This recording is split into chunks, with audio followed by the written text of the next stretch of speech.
In June 1965 has appeared this in a satellite report in the area of Deception Islands, south of Argentina.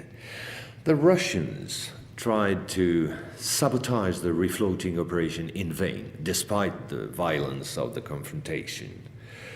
The flying object was finally brought back to Edwards Air Force Base in California.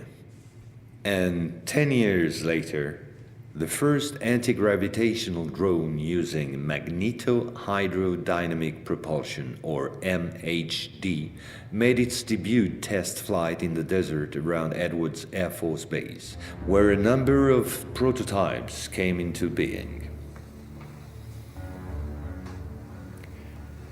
The Belgians got a small glimpse of so-called UFOs in 1989 and 1990. The incriminated model was a triangular-shaped Astra TR-3B or XR-7, capable of flying in total silence at more than Mach 10. Now I would like to speak to you about another concrete application of such technology. The B-2 bomber, whose development started in 1982. The official B-2 stealth bomber, which flew for the first time in 1989, was to serve as cover for another unconventional B-2 to be built in parallel. This top-secret model used, among other things, a plasma creation system, exploiting the airflow like an MHD generator. This system produces ionization of the air around the B-2, thereby suppressing air resistance while ensuring total invisibility for any type of radar. This nuclear bomber has flown for 15 years now at more than Mach 10. It can fly around the Earth in just a few hours without being seen. Naturally, such military research was to give rise to many commercial spin-offs. Over the last 10 years, we've seen the appearance of dozens of non-lethal armaments like E-bombs or electromagnetic bombs, as well as, of course, microwave weapons and powerful lasers. The U.S. Department of Defense, through the multinational Raytheon, decided to invest a gigantic amount of money in an experimental program called HAARP, or High Frequency Activate Auroral Research Program. And it was quite a program.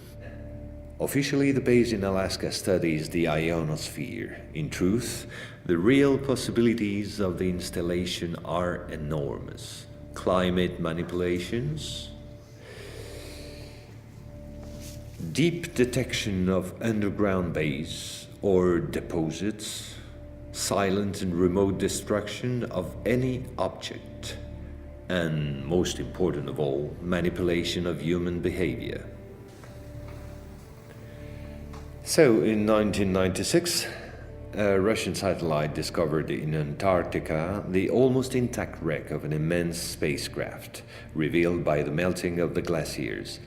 The ice samplings indicated a crash date some 24,000 years ago. At the same moment, a volcanic eruption on the Deception Islands, the same islands as before, forced the Russian to request help from the United States, given the urgency and importance of recovery of the vessel. In the end, they suddenly dropped it all and evacuated the zone in panic. The device was finally destroyed by the Russians, extremely upset by the situation, which was no longer working to their advantage. No country will have such opportunity again. And this foolish action, as bad losers on the part of the Russians, was only to reinforce the position of the Americans as regards extraterrestrials. If this account seemed somewhat long despite my efforts to simplify, it was absolutely necessary to get to the subject I mentioned previously. The plot known as the Orion Conspiracy. Our research group is convinced that UFOs constructed by the Americans or the Russians will be used to support an hoax attack on the Earth of extraterrestrial origin. The media taking care of the rest, of course. The reason? Once the threat of international terrorism has dissipated, the war economies of the major powers, with the United States at the head of the pack, will need a new enemy in order to still prosper. war on Earth will be replaced by space war against an enemy from beyond. So then, gentlemen, I thank you. A complete report will be handed to you at the exit. As for me, I'll see you again soon for a second update on a quite different subject. Gentlemen.